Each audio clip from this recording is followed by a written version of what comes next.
কথা ভাবে না, বাংলায় আসে ঘুরঘুর করে চলে যায়, কিন্তু বাংলার মানুষের যাতে ভালো হয় সেটা চায় না। গ্রাম বাংলাকে এইভাবে তাদের বঞ্চনার শিকার করা, এই যে 100 দিনের কাজ, খুব তো মেয়ে প্রীতি, মহিলাদের জন্য দারুণ নাকি কি করছে। এ তো বাধ্যতামূলক এর মধ্যে যে 1/3 মহিলা এতে জব কার্ড হোল্ডার হবে।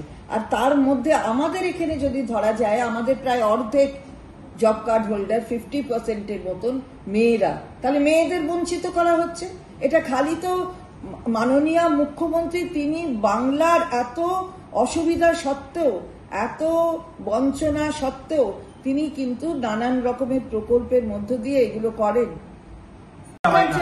তীব্র ধিক্কার জানায় মাননীয় মুখ্যমন্ত্রীর প্রতি যেভাবে ঘৃণ্য কথাবার্তা বলা হয়, এটা বাংলার সংস্কৃতি না, আমি বলবো এটা ভারতবর্ষেরও সংস্কৃতি নয়।